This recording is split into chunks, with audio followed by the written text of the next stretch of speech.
And now we're okay. Hi, welcome to Critical ReRoll, the podcast by the Critters for the Critters about Critical Role.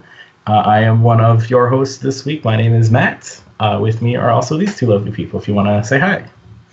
Hi everyone, it's me, your friendly neighborhood geo-nerd, or aka Dustin, tinfoil hat guy. Tinfoil It's a pleasure to be here again. Thank you for having me. Yeah, thank you for being here. And also with us is... Hi, I'm Becca, Dragon Rider over on Twitter. Hi, I've been binging the past 4 episodes this week, so yay! Yeah. Now I'm caught up. Now we're all caught up. Okay, so we missed the last 2 episodes, so we're going to try to cover 3 quickly. But it's been a while since we've all seen them, so if you're all in the chat, please help us out. Tell us what you want to hear us talk about. Just help. Ford. Yeah, everything forward. All of the forward. The biggest thing that happened that 5, 6, and 7. So 5, they have basically finished with the town, and they're on the road. Yes. again. And I guess we can kind of just jump into it, because the only thing that really happens is they go to sleep, and then Ford has his dream, and that's his patron. And we get the second solo event. Oh, that was my favorite. My absolute favorite thing, and why I love it, having the VOD, is afterwards I can go through and look at reactions. And so, seeing Travis freak out when he's I need everyone to leave the table except for, and he's like, me? It's true. Actually, on a note with that, there's a post on Reddit that I found. I forget who it is, but they made a whole compilation of Travis reacting and how dedicated he is to reacting to not only Matt's descriptions and stuff, but to other people as well, other characters, and has so many different examples of him just being so invested into what's happening story-wise.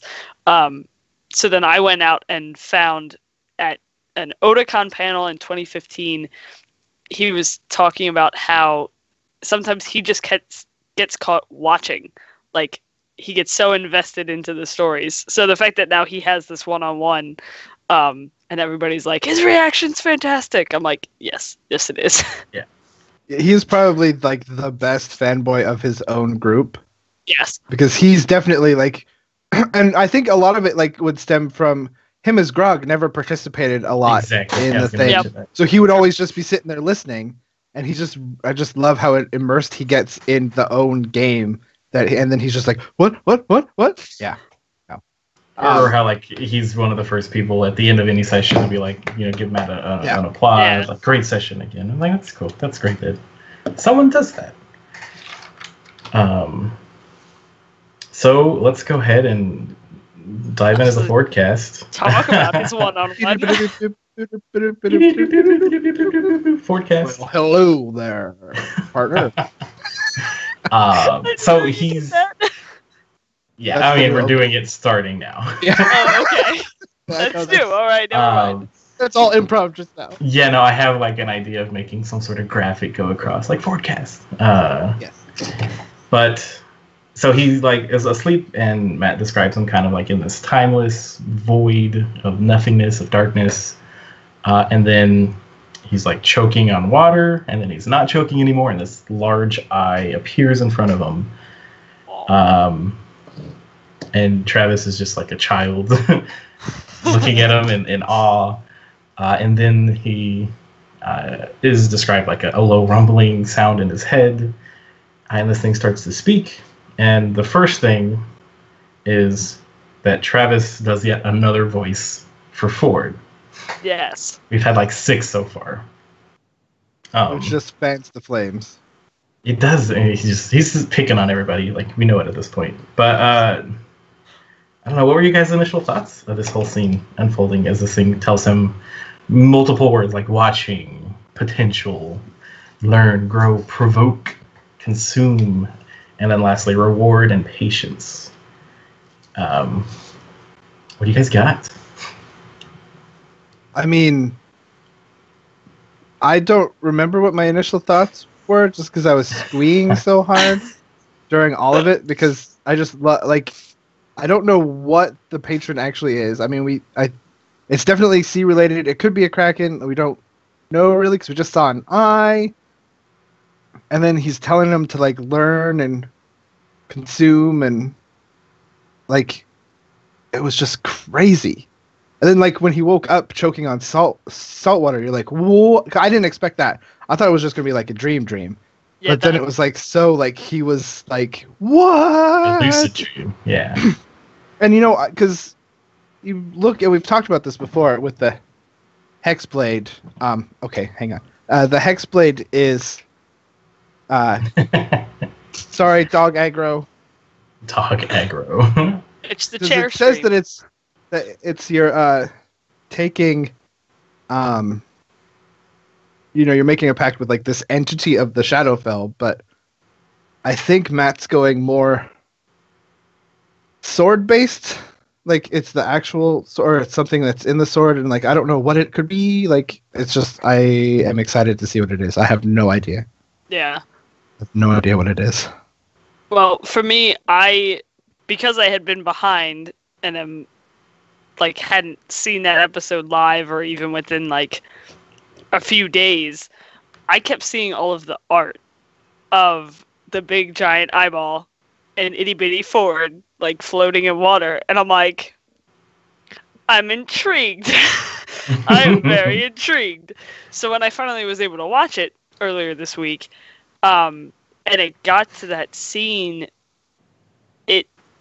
first of all, fan artists, you guys do an incredible job at capturing that. Like everything that Matt described fit exactly to what the art I had seen. So that was fantastic in itself. But sitting there and listening, I don't know. It's just, it doesn't seem like it's at least at this point, a very like intellectual patron, because okay. it spoke in like broken like fragments or just the words, and like wasn't like, if you think when they were talking last campaign to like Sarah Ray and the Raven Queen, those were more like full on conversations, and so I don't know, it felt different. And obviously it's a patron and not like a god or a deity. But that's, I don't know. I'm excited to see where all of that goes. Yeah, it definitely feels more instinctual, like emotion. Like it's more like just like more pure like instinct. primal, more like something very primal. ancient. Primal's the word. That's primal's a good so word. ancient that it doesn't have like a grasp on current language. And there were a lot of theories. I started going through Reddit and Twitter. There were some pulls from like the Forgotten Realms. Like there's different levels to the Abyss, and there's one that is like starts with a G, something like Garul Adan. Maybe I should have written it down. My bad. But it's like depicted as sort of like an aboleth with one giant eye. There's also in the Tal'Dorei guide, there's a kraken that is like specifically mentioned that's been touched by the madness of the Chained Oblivion, which in Matt's world, switched over to 5th edition, is Orcus. And we do know that there's one other horn somewhere in the world of Exandria. Oh, that's true. Could be something to do with that. Real quick, there was an amazing comment that like Matt's kink is having a character submerged in some sort of liquid before they can talk to their patron. Clearly. And that is the most true thing I've ever read. Yep. Perfect. You know who you are. DM's got to have a few kinks. It's fine. Absolutely. You gotta. You know. Yeah. You gotta have your fun. Yep. There's also mention of an unseeable city the ruins of Salah or Salar, that is below Iman, that is run by a bunch of aboleth, and like you can't see it because if you look at it, you'll be consumed by madness. Whatever this thing is, I feel like people are being thrown off by the scale of it because it's like a giant. Yeah, and like it's in a dream. Whatever this thing is yeah, like we don't know what it. Dream. Yeah, exactly. It could be like a tadpole. I was saying it could be like this big. Right. So everyone's like, it can't be an aboleth because the guy's not that big. I'm like, yeah, it's as big as it wants to be in the dream.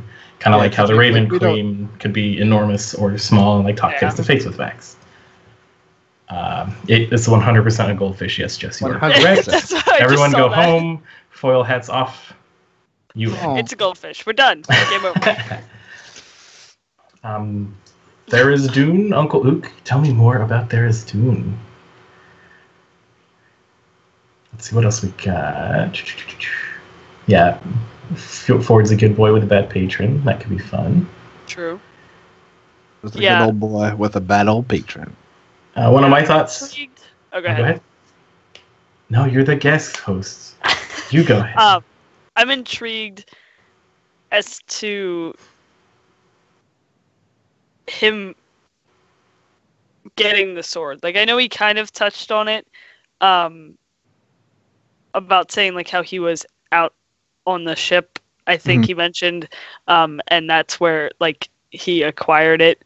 But like specifics of where and if there were ruins or if it was just. Didn't he describe it as like rusty or whatever until he like picked it up? Or no? Was that me? I might be thinking of something else. Never mind. Could be. There's a lot of things going on. That he found it. Yeah. There's also what was it? The shattered. What was it? We just looked at it. Oh, the shattered teeth or whatever. What? The shearing channel. Channel. Oh, that's where the. That's what the Kraken is. Yeah, the Chained Oblivion has no physical form. A Kraken mutated by the Oblivion's aberrant power is haunting the shearing channel, so it could have been like some leftover, I don't know, aboleth or Kraken gunk they got mixed in with a sword. Yeah. Who knows? That's the whole fun of this right now is we don't know and we get the fun to speculate, and then Travis gets to troll us. Another theory I saw that I also really like is that this, whatever this thing is, has something heavily to do with the Solstice Academy that Ford's trying to go to. Because Ford, since getting magic, has been wanting to learn more. And anytime they ask, like, why do you want to go to the Solstice Academy? He's like, oh, I'm really interested in learning more magic. And that word learn is one of, like, the 8 that this thing knows. So maybe it's not, like, consume or... maybe it's all 8 of those things at the Solstice Academy. Yeah, so maybe there's, like, maybe this thing is, like, confined there in some way. Or maybe it has some knowledge that it wants... from there. That the school is keeping it from accessing, so it's going to use Ford to get it one way or another. Warlocks. They're fun. You do make a deal, so... Yeah. You do. And who knows, it could be the whole thing, like maybe he was dying at sea and was revived by it. I like the idea that Ford is not his real name, and maybe that's what he woke up next to. And pronounced it that way. Yeah, well, see, that's a whole nother thing, like you said, with the different accent. And I think it was in talks, somebody asked him about it, and he said, no, it's on purpose. It was intentional, yeah. Yeah, so... I feel like his voice might have been like the true Ford voice, because I don't think that's what I'm thinking too. Like that's who he is. Was when he was talking to the patron in the dream. That's the Ford that's the voice that he has, and everything else is just using that super high charisma to cover everything else up. So, I will say things we do know is that it was not the exact Kraken that they fought, or the one that ate Keyleth's mom. Yes. I believe they confirmed that one. I'm still interested on why he doesn't have tusks. Mm-hmm. Yes, same. The other interesting thing is that with the Hex Blade, you have like a mark of your patron, and so that could explain Ford's eyes and how they're kind of not regular orc eyes. Because it's one of the specific things, like you could have an eye or eyes of your patron. So he could actually just be a regular half-orc, but we still don't know what the other half-orc That's so boring. I want it to be a But it's Yuan-Ti. It's totally something Travis I know. would do. Like, oh, let him. Oh yeah, totally. Let them speculate all these different things. Well, Surprise! Even in- Foil hats I can boil brains with. Exactly. Even in talks, he's like, I just think it's hilarious that there's so many of these conspiracy theories. So he just likes it. So anybody in chat, what are your thoughts on anything that Ford could be? I'm gonna scroll through. He's a dead man walking. He could be dead. That's fun. Just wants to send him to a good school. Why must we all assume that a dream with big eyes that shall consume is evil? I don't know. It's just... It could be like a mother, like you're not eating enough. Consume. Eat your food, vegetables. It's just a good do parent. this. I'm trying to keep you alive. Folks learning, and you'll have a reward, and that's strong bones. Sure, we'll go with that. So that's really the only thing interesting that happens in that episode, aside from them. Okay. Other than the big battle with the Gnolls. Well, that starts in the next one. Oh, does it start in the next one? Ooh. No, it is. Yeah, not. no. Okay, so they continue on. They pass another group of travelers who are going from Zadash to Nicodranas through to somewhere else. And then they make camp again, and it's that night that they see. Oh, and I like how Matt kind of duped them into you can keep traveling through the night. And eventually, Right. Oh, now you got exhaustion. JK, there's a battle now. Yes. Bryce was introduced. Yeah. So Yes. the big Gnoll battle, or at least getting to the town. No, the whole battle happens. The whole battle happened. Okay. Because then the next episode is the. Yes, and so the one things I wanted to point out in the battle was everyone was acting smart mostly. Mostly. You could see some of the people who are used to rushing in fighting having an issue with mostly Travis staying back. So it was the really cool. I am a big fan of trickster clerics. I have a trickster cleric. My favorite thing is to flavor. Oh, we could talk about this again later too. Is to flavor spiritual weapon creatively. Yes. I love fun spiritual weapons. Yeah, everything about Jester's just. And so we get everything about Jester's the lollipop, which is super super awesome. And then also the other thing I wanted to mention was the awesome get to seeing a monk dodge and catch and not get hit. Yes. So in this one, they've all hit level 3, and this is the first combat, so we can confirm that Taliesin did go Ghost Slayer. Travis went Pact of the Blade. Mm-hmm. Who else had it? Not went Arcane Trickster. Still, I was gotcha, really surprised about the Ghost Slayer because I've played a Ghost Slayer Blood Hunter and I'm not too fond of him, but I'm thinking he kind of liked the backstory of it because they're obsessed with death and reaching that point. That's true. Of, almost dying. Watching people do it, getting to it, and he's on par for being a Ghost Slayer because he keeps, oh no, what happened to me? Okay, I'm back. Okay. But before they actually join in the fight, they do meet the awesome new NPC that'll hopefully be recurring. Bryce, who's a gender fluid. Did you say human or elf? Or I think it's elf. I think it's elf. I think they're an elf. So they're basically head honcho as far as the Crown's Guard, who still seem pretty fishy. Say it. Half elf.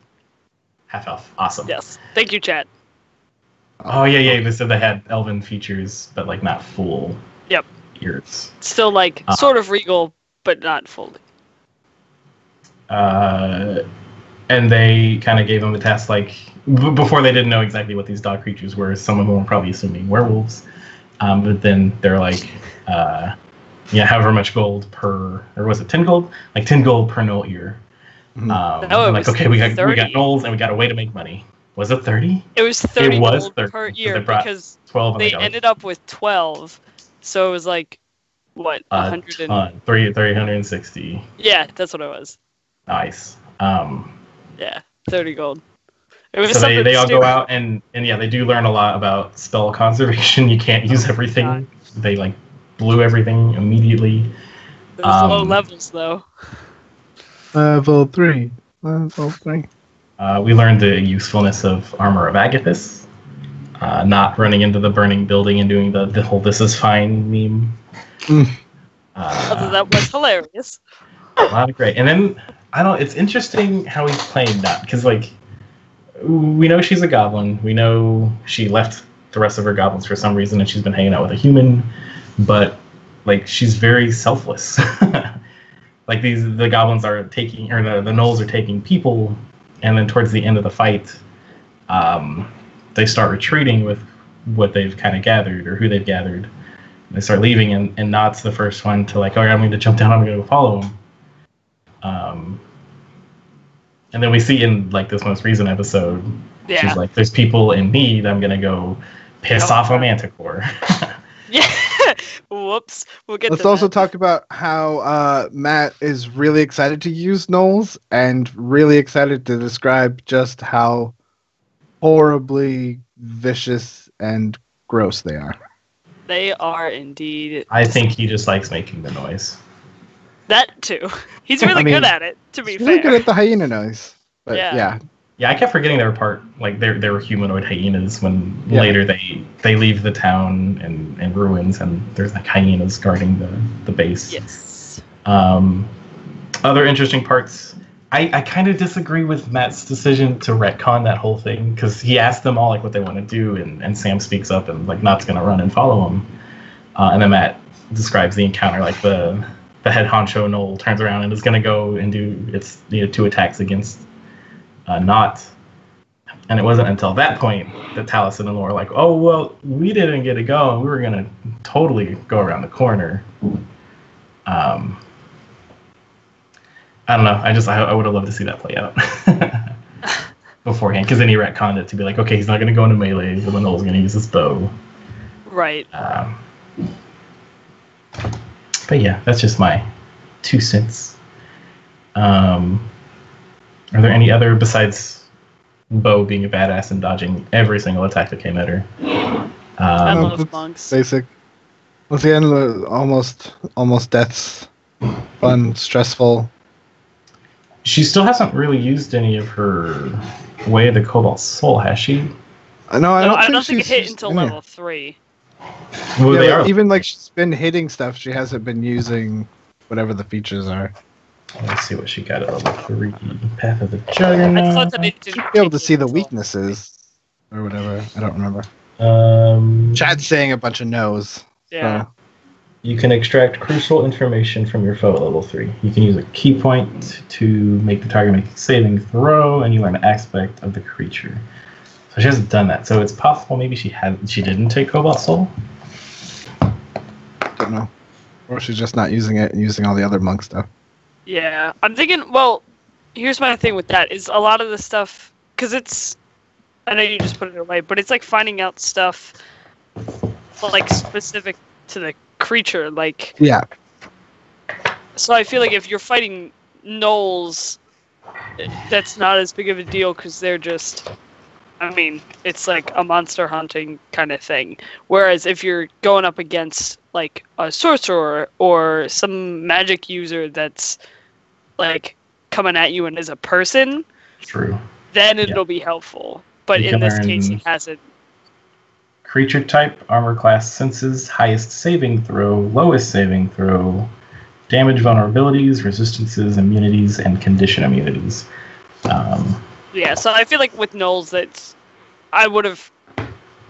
I would have like tested it out. I think it would be fun to like, all right, let's see how this thing works, and see That's and, true. like if gnolls are vulnerable to anything, then shout it out to everybody else. Valid point.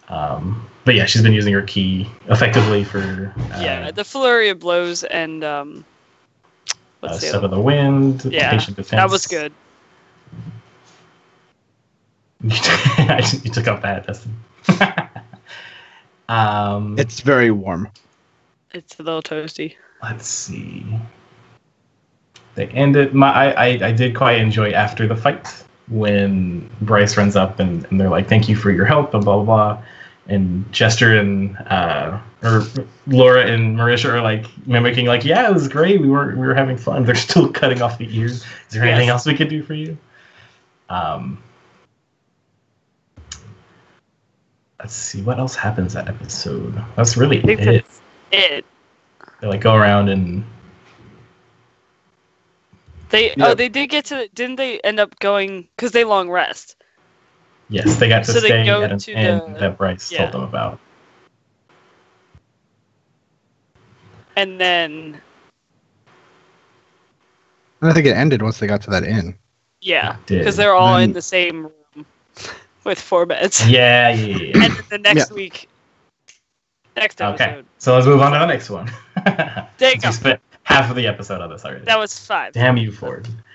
I was It's gonna say Ford's- that one had the. It's the, Ford's you know, fault.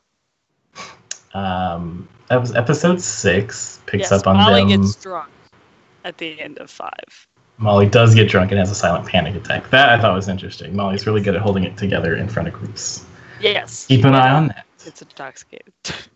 Something else interesting about Molly is somebody thought, along with the whole maybe he doesn't have memories at all before joining the circus, and like Matt's just gonna F with him however he wants.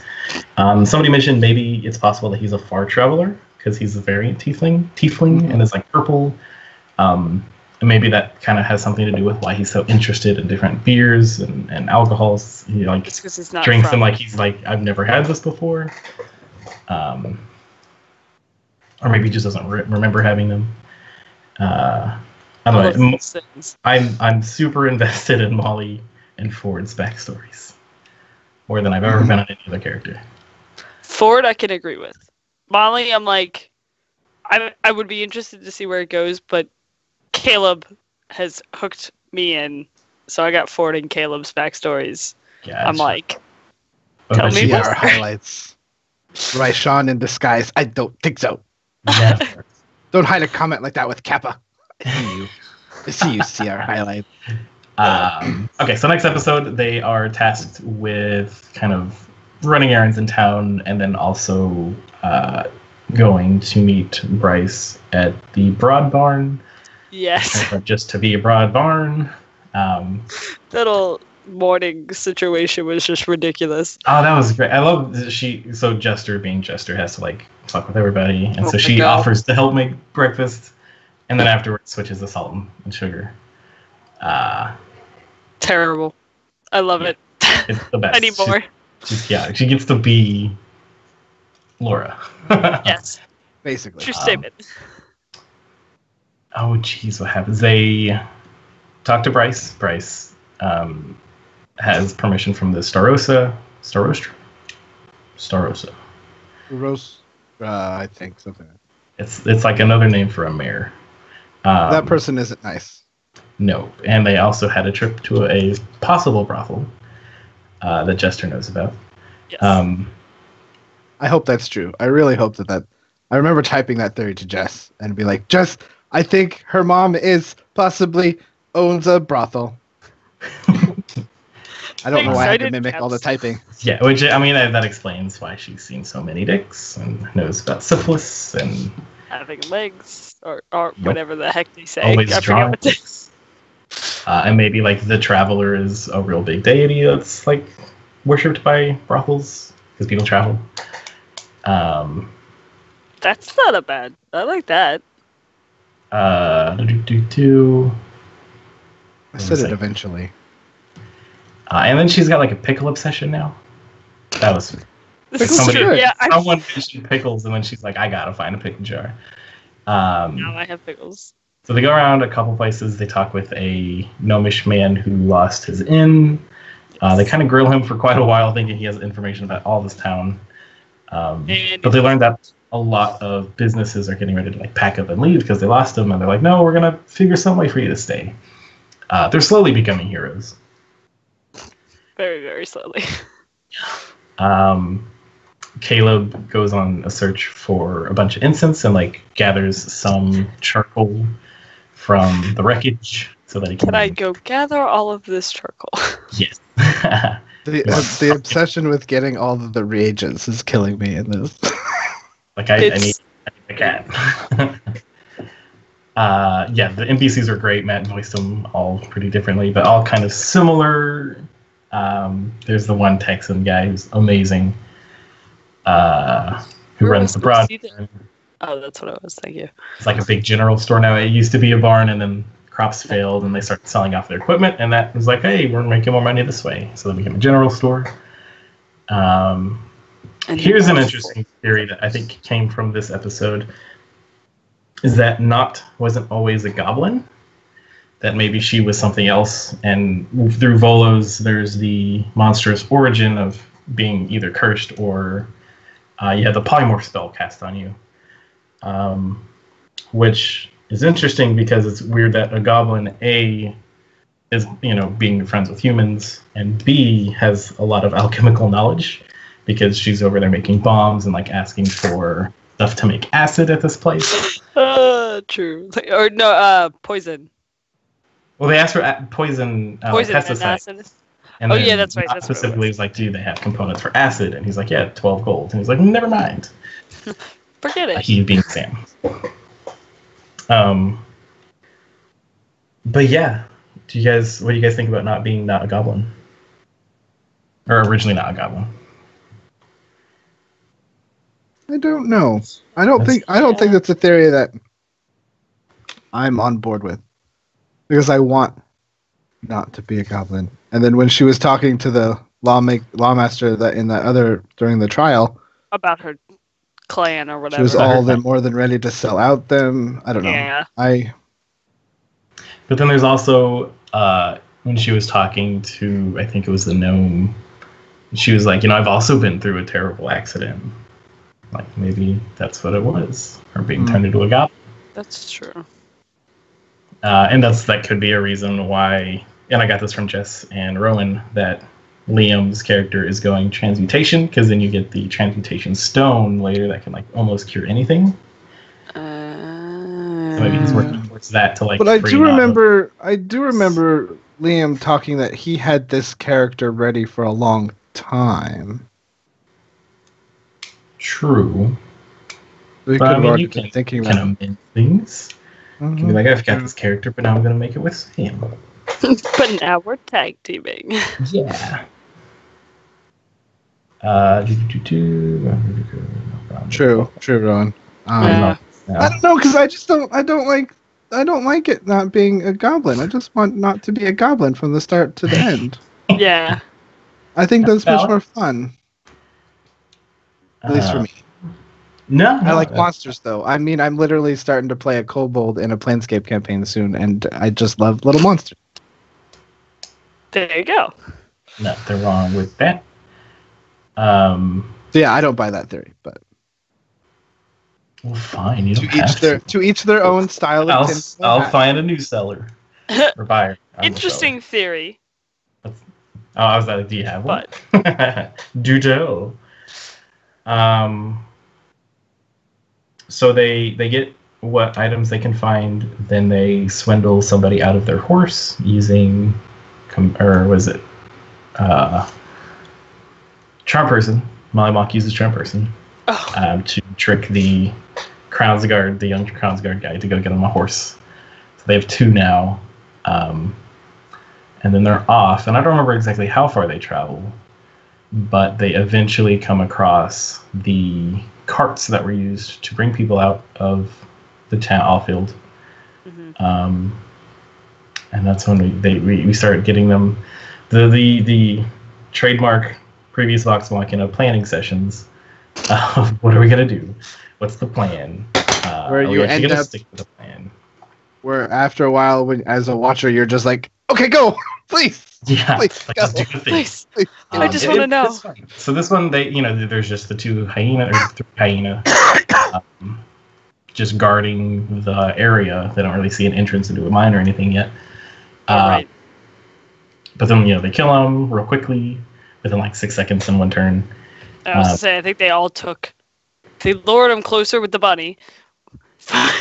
Ford made the fat, plump, lame baby bunny. Yeah. And lured the hyenas forward. And then they all hit him and murdered them all. Becca said hyena because that's how Laura spelled it. Right.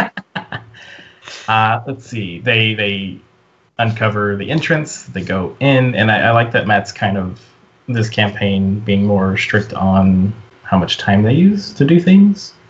Yes. Um, And having consequences if you're sitting Yeah. and planning too long. Like a mass amount of gnolls showing up. Exactly. So they take a while, and we kind of learn in this episode possibly how Not got the Brave added to her name. She's real skeptical about going into the Gnoll hole, and then she starts drinking, and Matt's like, "All right, you're officially intoxicated," and she's like, "I'm up for anything." So good. It's great. Am I missing anything in chat? I think they're talking about Lyra and Caleb being of the same school.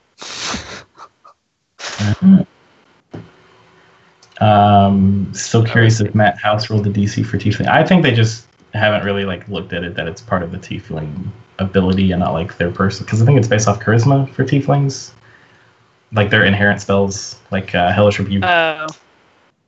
Yeah, there's still a couple things with D&D Beyond that doesn't work right, because even with the Hexblade, if you have a Hexblade class, you should be you add your charisma modifiers to your weapon instead. Oh, instead of your dex and but stuff. But that doesn't work like that. So all the automatic weapon stats are all adding your strength. I know this because I have a dwarf Hexblade that I just made who has a -2 to strength, and so I had to. Awkward.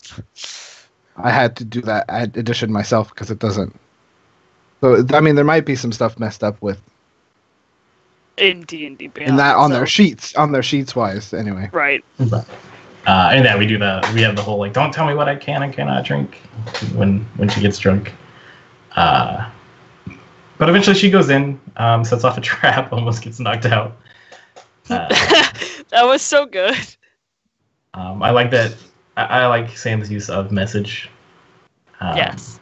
Constantly using it. Because I think that's what the earrings were based off of. What else happens in this one that we can quickly go through? They travel down. Lots of battles. Lots of gnolls. Lots and lots of gnolls. Well, because they do the first... creepy altar thing. They see the altar, don't they? Yes. Yeah, they see the altar. They know that there is something with Yanogu, the demonic... The progenitor Gnoll. Yeah, the Gnoll god. I actually side note, I did a one-shot with some friends where he made us, the guy who was running it made us all play as demon lords, and so I got to be that one. And I ended up winning. Nice. I beat up Orcus. I beat up the nice. The Spore one. They were basically all the demons from I can't remember her name. The Spore one, I can't remember her name. And then I ended up beating the Gorgon as well. Zuga something. Zigga zoom. Zigga. Zigzagoon. No wait. Zigzagoon. You guys lost me. I don't even know what you're talking about anymore. That's your Pokemon reference from the Well, that one I got. Yeah, so it's a cute furry. Get on our levels. Yeah. Anyway, back to this. They find it. They don't really do anything to stop any rituals, which is kind of no. odd. They watch the whole thing happen. No, they watch. Yeah, and the whole time there was should we stop it? Do we need to stop it? And they start tearing into these rocks, which turn out to be hearts. Yes. And were they watching that through Frumpkin, or were they all? They were at the mouth of the cave, I believe. Just okay, we see it happening. And then the large gnoll and the guy dressed up as a gnoll left the area with some. And then they decided to attack. Yes. They're more conservative with spells, which is cool. Sort of. I like that they're actually using things from kind of their packs. Marisha's using ball bearings. Yeah, that was good. Yes. You'll get all these adventurer packs with all this cool stuff in it, and then no one ever uses it. Right, the whole thieves kit comes with a little mirror to see around corners. That's super useful. Yes. I love when she pulled out those ball bearings and Travis I think said something about, oh my god, I forgot that you bought 1,000 of those or something like that. Stupid stuff like that is, I feel makes the game that much more interesting because you can come up with off the wall ridiculous plans and be I I don't know if it'll work, but it's like a resource that I just kind of got anyway, so why not try it? Like cast iron pots. I have used those. Yeah. Super Or useful. and like the ball bearings are useful. There's the whole like you cast light on a ball bearing and like throw it down the hallway. That's true, yeah. So they're gonna get their utilization out of it. Yeah. So episodes 6 and 7 all take place in the Gnoll mine, so we're just gonna like meld them together. We're just gonna keep going with the battles because I think it was like a was the lot of last fighting one. and then picking A lot which of way to battles. go. Yeah. Yeah. You got the Wiggity Woo and the Shiggity Show. They eventually pick a path and start kind of lollygagging again, and that ends the episode, like getting them back on track with them hearing a woman yelling like, "No, not my baby!" Yes. And That's everyone's like, where that "Oh ended. shit! Wait, this is what we get for this is what happens when we wait." I couldn't remember how episode 6 ended. I was like, where did they end? A good cliffhanger. But yeah, so that's what it was. They heard the scream, and then he ended it. Yeah, My baby. Yeah, that one. Best part is throughout the whole episode, anytime I just love how Laura can't let any innuendo slip by without laughing at it. Anytime Shaft is mentioned, Yeah. there was the whole thing with Ford's sword and him and Caleb like, "Oh, can I don't have to touch it, but can I examine it?" And he's like, do you know how to handle this kind of equipment? And Laura's just dying over there. And Sam's like, "You're a child. You're a child." Yeah, I remember last campaign, she like, at one point, something stupid happened and she would like covered her face so that like, cause she's like, I know that I'm gonna break, so I just have to be like. So the new episode, this past one, started kind of just where I left off. They go investigate and they see Gnoll's holding a small, like 6 to 8, some say 7-year-old child. And I mean, they kind of wait a bit too to go in, but then it's always Laura that initiates combat. And she and Molly Mock are like, we cast, and they like do their hands like they're casting their spells. But in this case, it's actually not that it ends up going first based on initiative. They kill the Gnoll, but not before the Gnoll gets a bite on the child. Child goes unconscious. Yes. Is this the one? Is it this one or later that they don't see the hole on the map because there's a wall? That's the second one. Like, later. That's when they're fighting. That's the second one. That's when they're fighting, and that's when I made a really good joke on Twitter, and I'm sad no one ever saw it. Well, then in about 5 seconds when we get there, you can say it again, and now this whole chat will know it. I have it. Literally, one of my notes is just say your good joke. So yeah, in this one they kill, I think it's like 2 or 3 Gnolls, and maybe a hyena. They get all the ears and everything. Yep. They greet the mother. They Shasta. I can't say it. I'm always gonna mess it up. Shikasta. Shikasta enters from the other side. They see like a big boom and smoke billow out, and then like a figure come through. Matt starts initiative, and like those of you with dark vision see like another figure, like Kari, if you want to come out. That's when we get Kari Payton. So another class act guest that just enhances this game. One of my favorite things is the guests just come in and they just take over the show. I mean, they're just so good. And the art of Shikasta. Yes. Everything about his aesthetic was flipping amazing. I love all the, like I was saying before we started this, Tempest flavors of all the classes. I love Tempest. I played a Tempest cleric once in a one-shot. I just love the Tempest stuff. I mean, we didn't get a much Tempest thing from him, but I just loved his whole costume was fun. Have we had any more of what class? No, this is the first time we've had like double the class. We're at 2 clerics. Yeah. But his amazing description and his voice. Like as soon as he started talking, even Travis was like, "Dibs." Mine. I'm taking that. He's got shock white hair, pupilless eyes, and his beard, and and that's all you notice right now. Just smooth as molasses. Yes. Then we get into combat. They fight. Yeah. There is also a pit in this room. I think Yes, somebody the poop in chat. pit. Yes, it was the poop poop pit. And I think they threw like a hyena and Gnoll down there. And then before they left, or as they were coming back up, because at that point they finished that combat. They got the three mother survivors. And then they went back up. So I think before they went back up, they like chucked everything down into the pit. Yeah. So again, like not being the voice of reason after the combat is like, so we're just gonna leave in a bunch of dead gnolls. Like, what if they come up and see it? And they're like, well, easy fix. So they throw them all in a hole. Go. And like holes are easy fixes. And it's like, so like we're just gonna assume that accidents happen all the time. They go back up, and it turns out that I cannot say the name right. Shikasta. I keep switching out number, and it's like Rakshasa. There's an E on the end, so I keep thinking it's Shikaste or E, but it's Shikasta. Hopefully by the end of this, when we're talking, how much Shikasta? That's what people when they go into Jester's mom's place. How much Shikasta? Wow, that's or how much Shikasta or how much he costa. It just happened to be, let's not pin down genders at the brothel. They probably have a wide range, but I was just trying to help you out. Mm-hmm.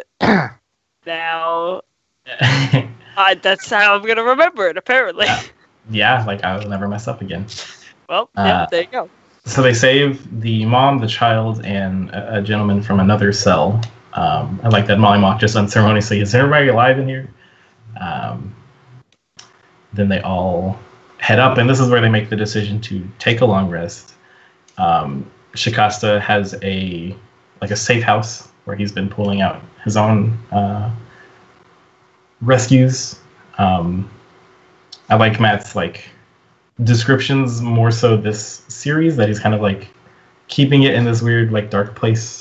There's a reunion, everybody's happy, but then they see all the dead bodies and start figuring out who they are, and then it's kind of somber and sad again. And then my favorite part of that exchange is that he mentions that they start thanking the party, and for some of them this might have been the first time that they've been thanked. Yeah.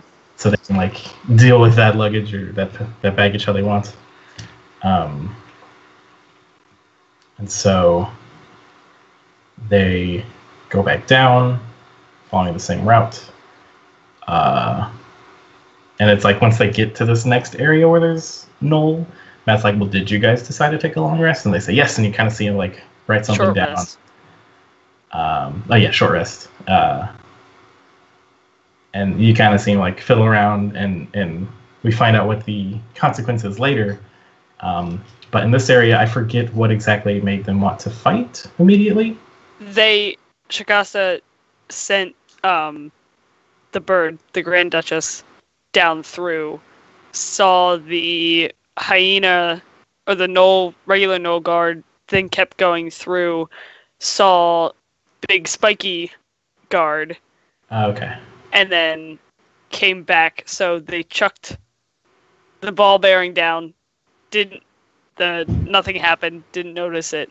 And Bo goes, "Oh, that's right. He's an idiot." They're an idiot. Yeah, whatever. The whole point was because there was one guard, and then farther down there was everything. Right. They were trying to be secret and take out that one, so they could take him out, and instead they ended up having a full on. Yeah, because not in Ford go down. Yeah, and then Ford does good on it. Yeah. He's you kind of realize now why he didn't see a ball bearing, and then he slips on it. Boom. Goodbye. And I before this, Shikasta, just really, really cool guy, the way he talks, and not is I'm really not interested in a relationship right now. And then 5 minutes later, they're down not there. Not even 3. And Ford's we can take it, me and you, we got this. Why are all these big men saying all these things? So good. So yeah, they start the combat and everyone else has to rush up. But that was a pretty quick one, except for this is where the giant hole is that they can't see because of the wall. Yes. And they all freak out. I didn't see that there. Yes. And then Bo ends up in the hole. And Blue Bo falls down the hole, goes down the hole. Blue bow goes down the hole. I was gonna say, I think Tiny somebody had Toons, said that. yeah, Ducky. Dimebag. That was the joke that I made. Lucky Like go down from the- Tiny Toons. Blue ball go down the hole. And then I Gotcha. tweeted, blue bow go down the hole. Okay. Everybody tell Dustin how good his joke was right now, please. That's You true. know I can hear you. Oh, No, damn you it. can't. Shh, it's fine. Um, Also, there's Rowan's talking in chat that the amount of combats in this episode, there were 3. yeah, is like insane. It isn't. Like, it kind of sucks that we didn't get a lot of Shikasa talking, but I feel like we got Right. just enough to like fall immensely in love with this character. Yes. Like, he's got the echo. He doesn't cast normally. He uses a leak and like whips it around. He's got his familiar, the Grand Duchess Anastasia. I'm not even going to try to pronounce the next part. Some call her Stacy, but that's not her name. That whole intro was fantastic. It's amazing. Even and his look was so like not a generic D&D look. Yes. Like, he's this real elderly blind man covered in straps. Yeah. Which that intrigues me, and that I wish we had gotten more Right. and got to know more of why that outfit choice. But yeah, I saw that full art the Friday, I think, after, or maybe Thursday Fan night. art has been phenomenal. Yes. I just Just all have around in super general. over here. Oh, be centered. Interesting things about him though is that his whole thing is like shh, and he's hushing people. Just skipping around in this episode at the very end. Whoa, wait. We'll wait for that. We'll get there. So they deal with this combat pretty quickly because it's Gnolls. They're used to fighting them. Nobody goes down. Jester's saving one spell slot just for healing. Yes. What else? They keep the like glaive, which I think is gonna be handy because it's got like Later we find out that it has spiky things on it. spikes from a manticore. What causes the next one? They continue on. They use the Duchess again to scry. Yes. And Yeah, that's and where, that's where they see the guards tied up. They watch the priest drag one of them. Civilians tied up. Civilians tied Guard up. Sorry, drag. a guard to the, and then getting fed to a manticore. Yeah, that was leather, Allison can attest because we were watching this together. And I just was like jumping up and down. Manticore. When he first was describing it, my first thought was a chimera. I'm like, that seems really intense for level 3. And then he kept going and like eventually said what it was, and I was like, oh, that makes more sense. Yeah, when he said and then human face, I'm like, ooh, chimera. well, see, and then that's why I was like, that's Manticore. not a chimera. Yep. But I actually went and looked in the monster manual at the manticore stats then, just because I was intrigued and I had it sitting next to me. But one of the natural enemies of the manticore is the chimera, so I was like, that's kind of funny and fun. And they stay away from they stay away from Dragon Stew. He actually altered a little bit of the stats too, because I was looking at it and then I was trying to pay attention. There's like a couple times like its AC is like naturally 14, but I think it was 13 in the thing.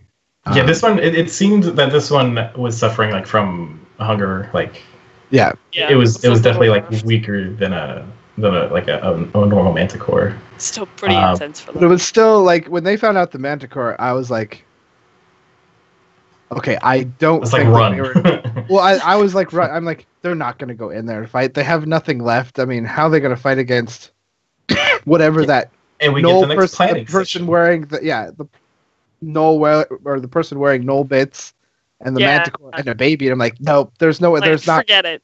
They're not going to do this. They're either going to go back up and like regroup or.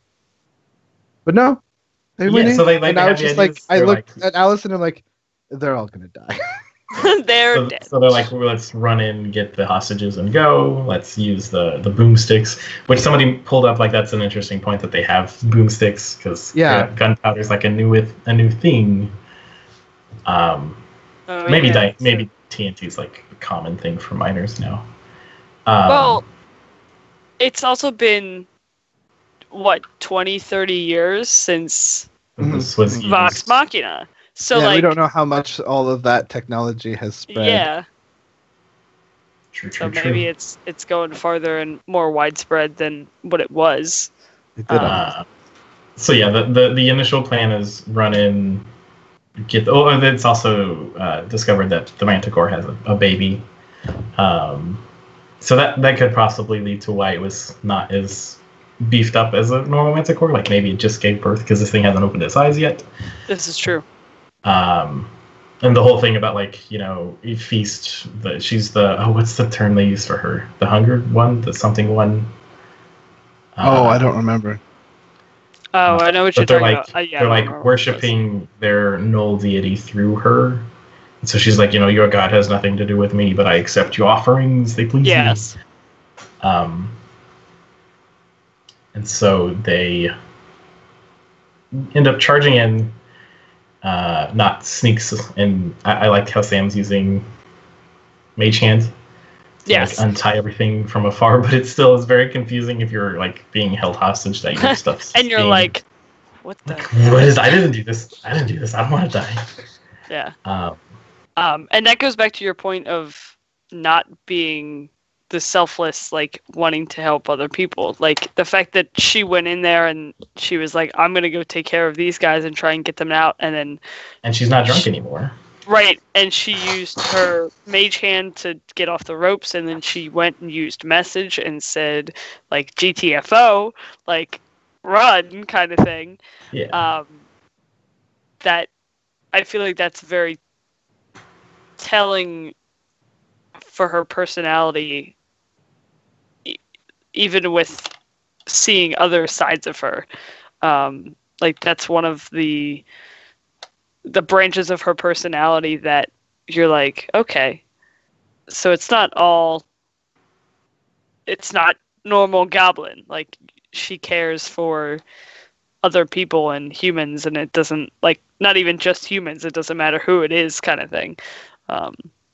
So yeah, like even with the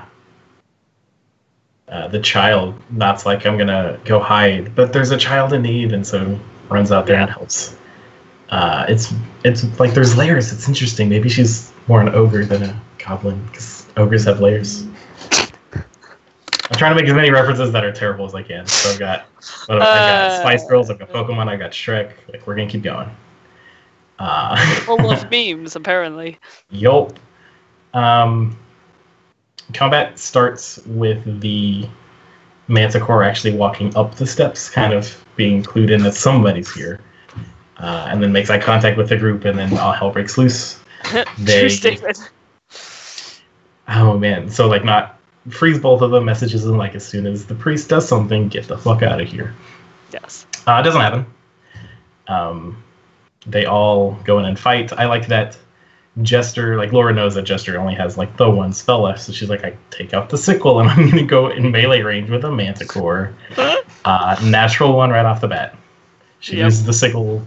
Tink, tink, tink, tink, That's I have that in my notes that Matt has definitely he mentioned it that he's trying to make Nat ones more. I like the little rules he's trying to flavor up in this new campaign, and he's definitely making Nat ones a little more troublesome. Interesting. Yeah, like they have an effect. But it's not like punishing them. Like, oh, Nat 1, you accidentally throw it at your party and not take damage. Yeah. Charles has a good example of that when he started playing a Pathfinder game or whatever. He picked up this sword that was like a sword of berserking or something like that, and he rolled a Nat 1, and the DM made him slaughter all of his players. Oh my god. Yeah, see, that's fun. Like, that's a whole different level. And I don't know if you saw it, but like... I don't like that kind of Nat 1, but I like a little bit of flavor with bad things happening. But yeah. Right. There's that weird scale that some people like really, really crazy Nat 1s or... Yeah. Anyway. Yeah. Yeah, and but Matt, you were saying had that. Yeah, just tweeted out the other day. I guess it had started to be like a Reddit thread, and he was just kind of clarifying, saying, "Yeah, I'm doing this, but it's more story driven rather than technical," which I think is going to be awesome because you have so many epic moments from Nat 20s and get so many interesting things out of the Nat 20s, but you don't always get that from the Nat 1s. And some of the Nat 1s, I think, are more hilarious and epic because you can then come back from that.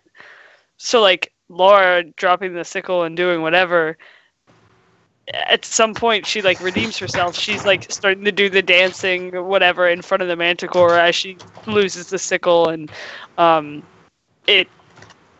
don't know. I'm excited, and I'm glad that he's doing it, especially with those little flavor moments. Yeah, and while we're talking about rules, I wanted to touch on something that Rowan mentioned before. Yeah, I saw and that they've been kind of talking about. So I have the opportunity attacks rule up on D&D Beyond. We're not sponsored by them, but I have it. So it says you can avoid provoking an opportunity attack by taking the disengage action. You also don't provoke an opportunity attack when you teleport or when someone or something moves you without using your movement, action, or reaction. For example, you don't provoke an opportunity attack if an explosion hurls you out of a foe's reach or if gravity causes you to fall past an enemy. That makes sense. So technically, rules as written, if you grab someone and move them, they don't provoke an opportunity attack. I mean, you would. Like, Bo but it would might have. be, as they said in chat, it might, or when not grab the kid, Not he would have gotten hit. not would have provoked an opportunity attack on himself, but not the person. But it might be, as they were saying in chat, that it's a house rule because they mentioned that. Yeah. Matt did it in the previous games too. So. Well, like, it makes sense. All the targets that he picked, like they wanted to eat this child, so of course he's gonna try to eat the child. And this one, like, not runs up and tries to get the Manticore's attention away from everybody else so that it moves away from the opening. And effectively does so. He does what no one else had the guts to do, and he goes for the baby. Stabs that it. was something. That was such a smart and dumb thing. Yeah. Well, you saw my reaction in our group chat on Twitter, like when like, I was sitting there watching, I'm like, "Oh, she's dead. Dude, rest in pieces. Game over." Rip nuts. Not the brave, more like not alive. Yeah, that was the joke. we got to deal with that whole like event led to the cascade of Matt deciding, you know what, fuck it, I'm the DM, I can make this rule, like giving the Manticore advantage because it makes sense narratively. Like he edged on it for a little bit, and then he was like, wait, I'm the DM, why not? Yeah, and like it saved Ford, and also like the Manticore Definitely rolled a natural one on its first attack against Not, so that also gave it disadvantage on the second one. Yep. Well, and Manticores get 3 attacks per round. So its third one is hit. And with Ford being incapacitated, all 3 of those would have been crits. He would have been blah. Yeah. It was such and that's I love that. I mean, it was a smart. It was the move that needed to happen to take the focus off of the paralyzed Ford. And also, like, focus on the casters. Always kill casters first. Always kill casters first. Speaking as having played a wizard, everything always fucking, pardon my language, attacked me first.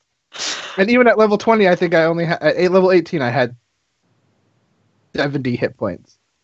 So that's true. It had Ford been hit, we could have like confirmed if he has this work skill of going to 1 HP. Well, that's just us. That's just us doing this. Yeah. I have my. I'm also prepared. I'll put this back on to prepare to talk about Caleb. Oh yeah. So let's see.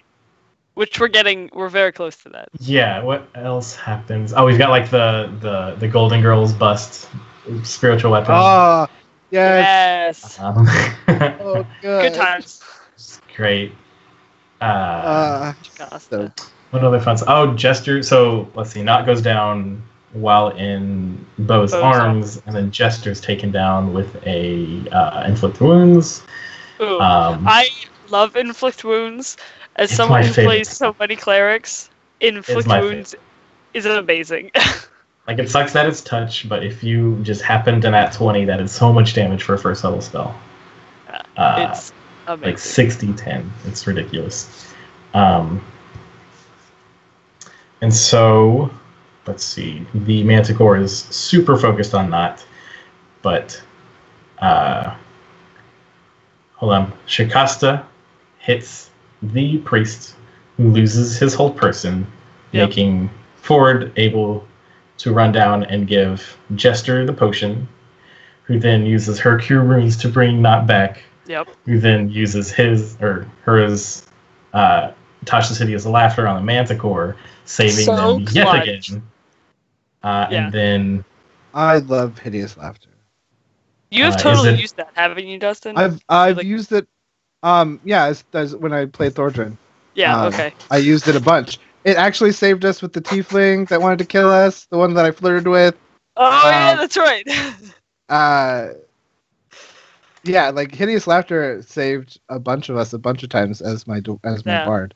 It is such a... It's like... That and Dissonant Whispers are two of my favorite spells. Yeah, and I think both of them are very underrated spells. Like, you're like flipping through the book and you're like, yeah, that's not that great, and then keep going. But when you have clutch moments like this, and if they have crappy wisdom or whatever the save is, like, it's it incapacitates them. So if you can get a heavy hitter close and then use it, like, that's advantage automatically. Oh man. So yeah, they kill my clutch, and so then they have like a moment to kind of, what are we doing now? We have Laura thinks they've got like a whole round to wail on this thing before it is not incapacitated anymore. Luckily, they learned that that's not how the spell works. If you damage it, it has an advantage and an immediate chance to save. So Not decides to run about 30 feet away from it. Bo gets like one punch in on the priest, runs away, and I think it's Caleb that uses Firebolt to take him out. Yes, which I don't know if anybody saw my tweet earlier, but I like so much fan art, but I really would love fan art of somebody drawing him flipping the priest off. Like, I know that there's fan art of what happens immediately afterwards, but the fact that Liam like literally sat there and went like this and then had the middle finger, I was like, yeah. So awesome. So and so that's the first how do you want to do this, and then is it immediately after this where Matt makes him take a wisdom save? Yes. Well, Matt makes him take a wisdom save, which Liam like afterwards said I was gonna act this out anyway. He was gonna do it anyway. I meant to look this up, but I didn't. So go ahead and let's talk about that. Everyone whispering backstory. Yes. So, super backstory. I'm heavily invested, like I said, in Ford and Caleb. So, again, this is another one of those, I can't stay off Twitter. So, like, even if I haven't seen the episode, I start to see fan art and tweets and whatever. Because I gave up with spoilers a long time ago. But seeing the art of Caleb and him standing like and having fire in the background and his like his expression on his face, this art you've been killing it. It's amazing. But there is a theory floating around from two critters on Twitter, Casey and Anna, and I am 100% in love with it. Have no idea if it's plausible or what'll happen, but their theory is that it has something to do with Caleb being in a library and accidentally setting something on fire and burning said library, which then attributes to his collecting books thing, his lack of not wanting to use fire spells or being having this weird fear of fire spells. So they kind of wrapped it all up into one. And after reading it, I was like, this is amazing and I want it so bad.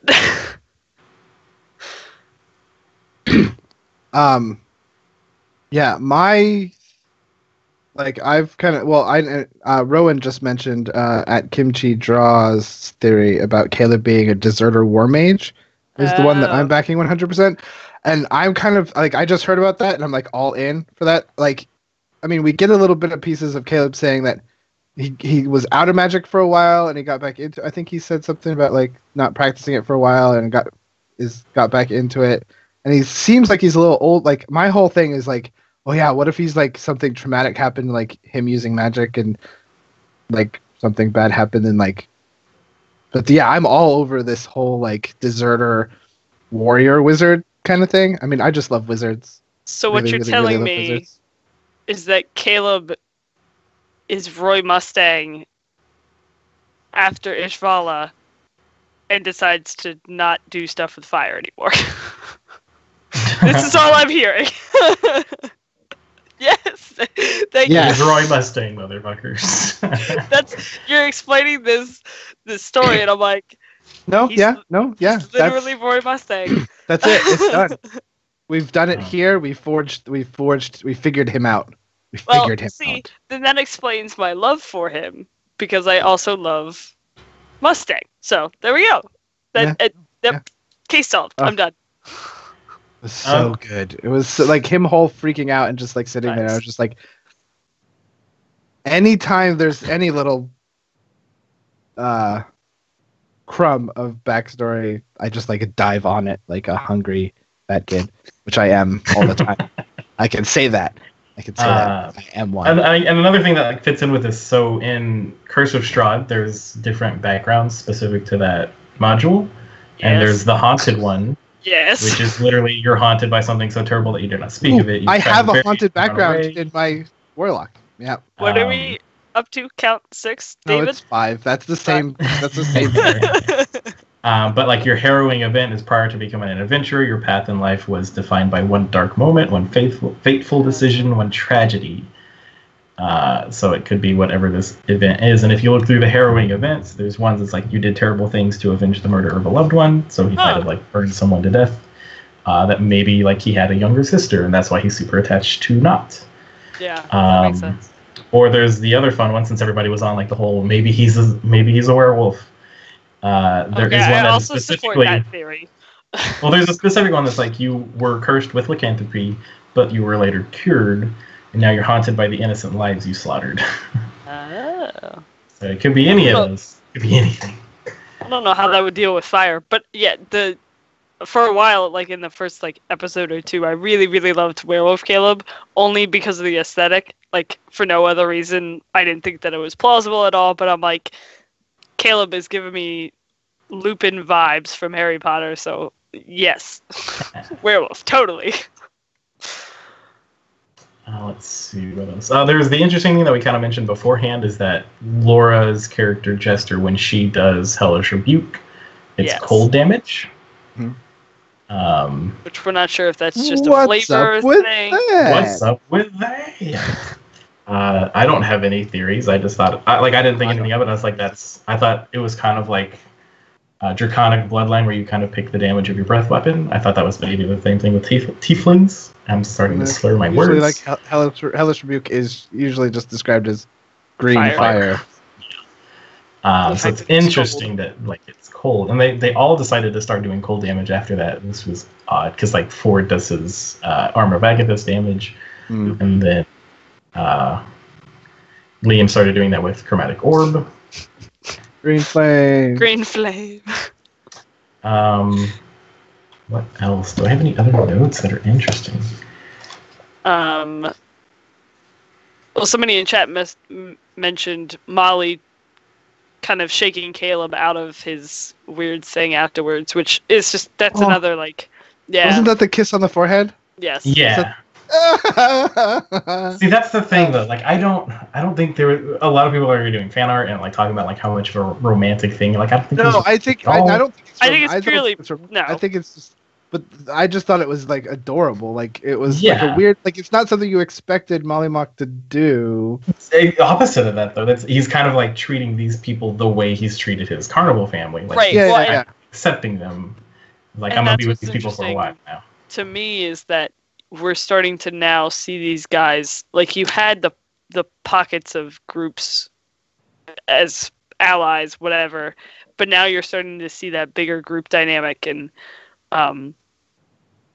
it's just funny because like we have watched these guys for it'll be 3 years in like Or 2 13. weeks, yeah, and so we know that their friendship is solid, Mhm. but they had to start from scratch, and as these characters they knew nothing about each other, and so now party wise we're starting to see like Molly doing this kiss on the forehead and making sure that Caleb kind of snaps out of it, Bo going in and rushing and being like, yo, like what are you doing, not, and rescuing her and Yeah, like, trying to the take her out. fuck? Yeah.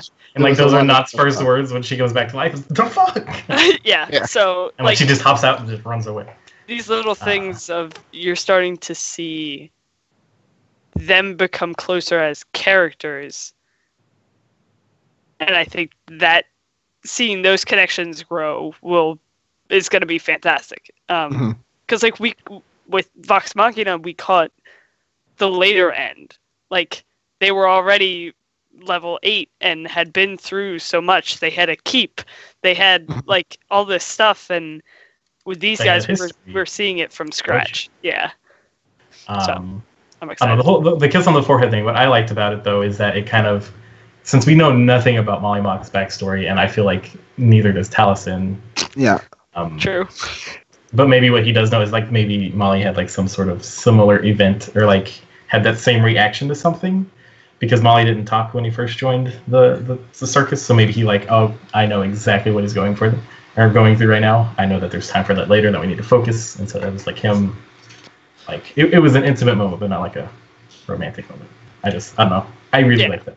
Yeah, I didn't think it was a romantic. I just liked how like adorable it was. Yeah.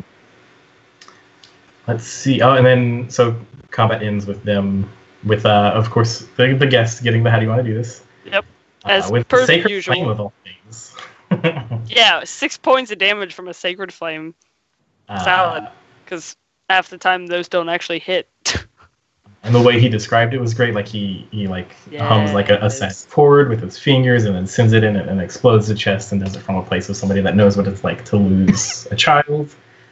I need more backstory. And then they like lop the head off. They find the goggles and the weird red glove that kind of like glowed that the priest had.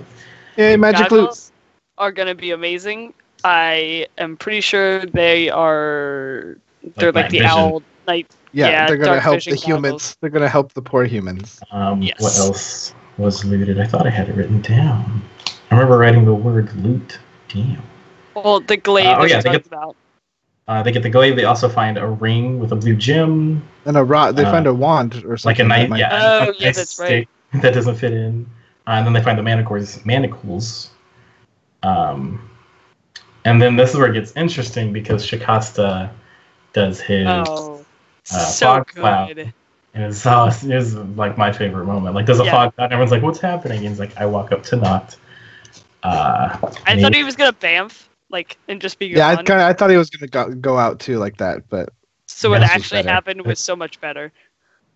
What were his exact words? And this was a bold move you made, and we wouldn't have made it. We wouldn't have succeeded without you.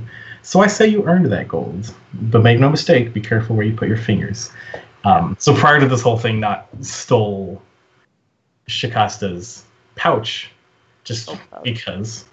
And did it while he was looking through the Duchess, so like he didn't see anything, but he felt it, but didn't react to it, which was like just a baller move. Yes. They take all the people they can. They now have two. What were the two beast heads they have? Did they take like the giant Gnoll head? Because now it's like you now have two beast heads. Oh no, it was a reference the to frog. Yeah. So they cut off the head, and I think somebody mentioned they cut off the tail. They take that back to because town. they wanted the spikes. Yeah, super useful. That weren't used at all in that battle, I don't think. Which, I mean, was interesting, but Matt justified it. It made story so sense. she's Yeah. not thinking about tail. She's gonna rip into this goblin who killed her baby. Yes. They go back to town in the middle of the night, and then they have like a big party. Little like Ewok style party at the end of Return of the Jedi. And that's the first time they're asked, like, what's your group's name? And like, we don't know, we're the TBDs. We'll get back to you on that. I was like so hoping, I was like half expecting that he set that up to be like they had one prepared, but my one note was that. Oh. I said, what can we call you? And I said, LOL. This is the best. Oh gosh. Then the lady that they rescued with the child started to thank Shikasta, and he's like, "Shh, don't say anything." Shh. And then they have this big party, and he's like, and Shikasta's looking down from a cliffside, and he draws an H in the sand, and he like walks away into the darkness. So like, what is he? I think he's some sort of like evil-ish cleric for the chain, or for like the whispered one, like Super Hush, or maybe the Chained Oblivion, because he's like covered in straps. I don't know. I think that'd be something if he was like a good cleric, but like does good using an evil cleric. Yeah. Or an interaction. Yeah, I know people in chat were talking about the H, and maybe if that was like the H was like a symbol of the deity. I don't know. It's there to stop a rival cult. Oh, that's true. I like it. I like that it will probably be a forever mystery. I always like to look at it. It's like unless something that you'll just never know. Well, I mean, there's been precedent for